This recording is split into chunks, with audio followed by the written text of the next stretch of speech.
Bonjour, ici j'ai envie de vous répondre à une autre question. Est-ce que vous avez le pouvoir de rendre votre animal malade ou est-ce qu'il est malade à cause de vous?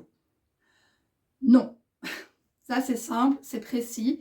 Ce n'est pas vous qui rendez votre animal malade.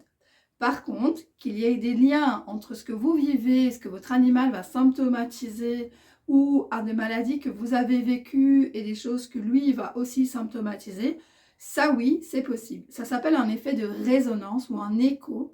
Ça veut dire qu'il faut vraiment bien comprendre qu'on est tous des vibrations. Donc moi ici, je vibre et je vibre en dehors de mon enveloppe corporelle. Je vibre plus loin. Les êtres avec qui je vis, mes animaux, mon compagnon, ma fille, etc., vibrent aussi. Nos vibrations viennent se mélanger et viennent se croiser régulièrement. Comme tout influence et tout est influencé par le monde et que nous ne sommes pas imperméables, nous allons modifier les vibrations les uns des autres. Ainsi, on va avoir tendance à être attiré par des personnes qui ont des vibrations similaires aux nôtres ou qui vont nous compléter, nous ressembler. On en parle souvent dans le cadre des relations amoureuses et on en parle aussi dans le cadre des animaux, dans le sens où on dit toujours tel maître, tel chien, tel maître, tel cheval, et qu'on se rend bien compte qu'il y a quand même des façons de fonctionner communes dans notre façon de faire.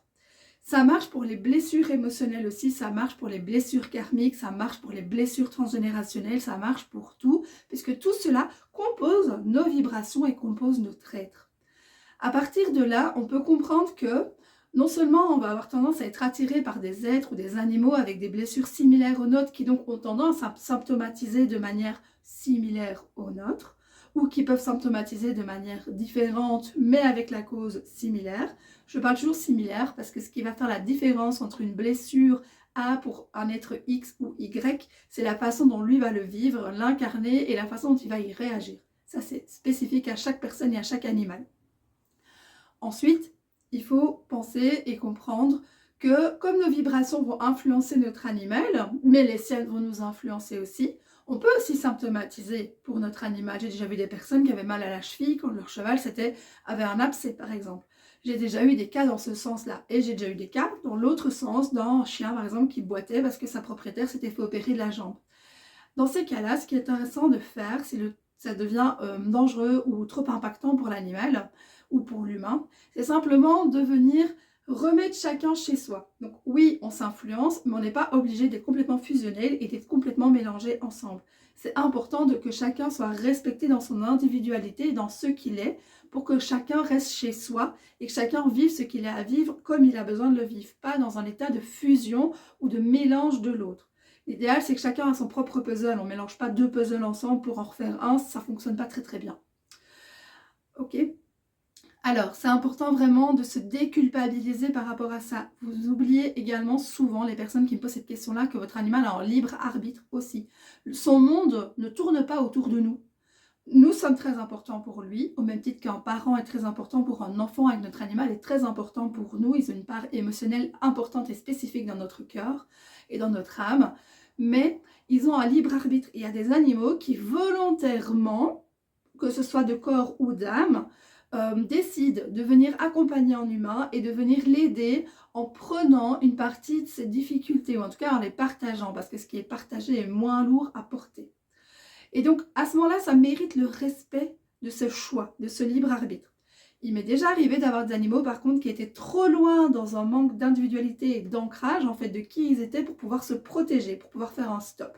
Dans ces cas-là, oui, c'est important de faire intervenir quelqu'un en thérapie énergétique ou en communication animale, parce que ça peut aider, mais la thérapie énergétique ici, qui va venir remettre chacun chez soi, est vraiment important.